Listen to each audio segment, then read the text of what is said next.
Hey, I hope you're doing great today. I wanted to make a quick video about iOS tracking and attribution topics because this is something that a lot of e-commerce owners are worried about. A lot of marketers are struggling with. So I'm not going to go over the basics, so to speak. I'm not going to go over the conversions API. I'm not going to go over the 8 attributed events that you are allowed by, verifying your domain. I think that all of that has been covered by Facebook themselves. So, I am going to touch on conversions API, but I'm not going to touch on verifying your business profile or anything like that. So this is for some, people who have been struggling with iOS 14.5 tracking, attribution. I am going to make another video on how you can improve your funnel post iOS 14. So instead of focusing on the attribution and tracking side of things, I will be focusing on how you can restructure your funnel a little bit to take into account the changed way that we need to run ads now. Of course, iOS 14 is a problem for some businesses, but for most, I would say that it is not as big of a deal as people say it is. The basics of good marketing still apply for all of our clients, basically all brands. So, with your product market fit, your offer well in place, your creatives working, your copywriting, with some of these tools that I'm going to give here, we have actually not seen that big of difference post iOS 14.5. So let's get into it. What to do when Zucks bullies you? So what are your current options in terms of tracking and attribution?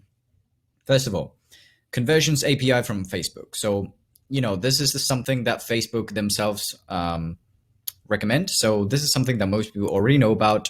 It is the way for Facebook to get the conversion events from the server side of things, not from their pixel. So, from your server provider on top of their pixel. So it will help a little bit, but not immensely. It is recommended because it's easy to set up for Shopify stores. And even if you are running some other platforms, if you get a developer to do it, it should be pretty easy with the tools that Facebook provides themselves. So this is kind of like the level one of the easy level of tracking these things. So, most people, you should do it if you can. As I mentioned, it will help a little, but not immensely. It will track a little bit more accurately, but I don't think that this will make a huge difference in your tracking. Now, let's move on to the thing that has provided the biggest or the easiest bang for your buck in terms of tracking attribution. So UTMs, Google Analytics and Shopify tracking. So adding UTMs to each link you add on Facebook helps keep track which ad set campaign brought in sales, either through Google Analytics or Shopify sources report. So you can access the traffic analysis on both of these platforms, either on Google Analytics or Shopify. And on Google Analytics, you just need to make sure that your attribution is not last click, but instead it would be something like data driven or first click, or even the first and last click. The name escapes me, but either way, you need to make sure that your attribution setting is not last click, because that attributes a lot of your sales to organic traffic, even though they came from Facebook or even Google. So UTMs are an easy way to start at least knowing where your sales came from. So if there's one ad or one ad set that is providing the biggest amount of sales, with Conversions API, you might be missing like 30% of them.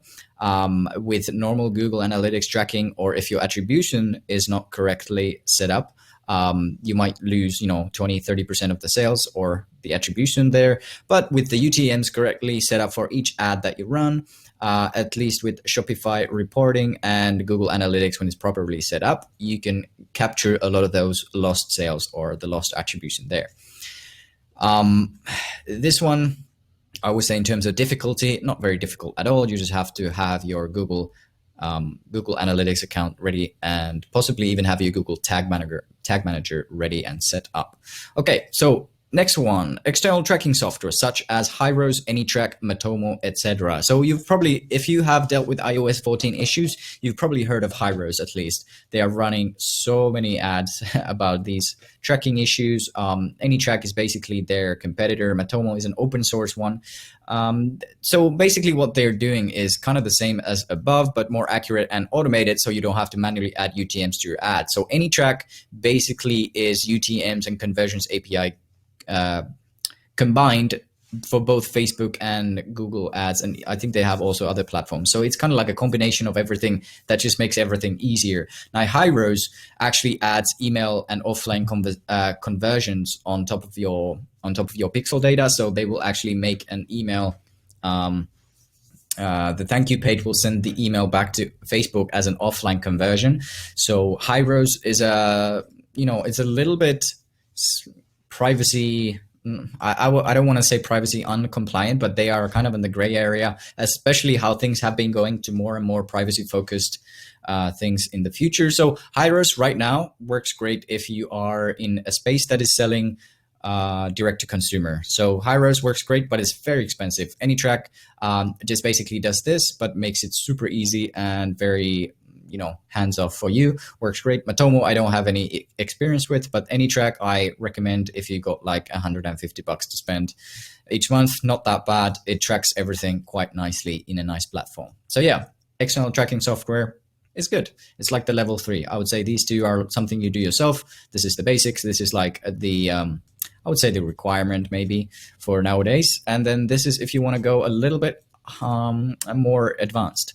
Next one, these two are something that I've never seen any people talk about. So making dedicated landing pages per medium asset ad, however granular you want to go. So actually making and duplicating your product pages or your landing pages based on the ad itself or ad set itself. So this is of course quite effective. It is very restrictive and time consuming, but the benefit of this is that you can create funnels, landing pages that are designed to convert and only send, test different angles on Facebook and only send that specific angle to that specific landing page. And when all the traffic that is coming to that page is coming from one direct source, you know that every sale from that page is actually attributed to those ads that you've sent to that page. Now, this is, of course, it is time consuming. It is very restrictive, but it is quite effective. And, it won't actually send the data back to Facebook for any kind of tracking, but it is very accurate in knowing which ads and ad sets, which angles in specific work. And then afterwards, they've gone to your landing page that converts well, you can send them to your normal website post-purchase. So with the landing pages, you can design them in a way that they are more product focused, for example. Now, if you're worried about ROAS only and don't care too much about volume, this is the best tip for you guys. Just do ads for Android devices only, and this whole iOS thing is like it never happened.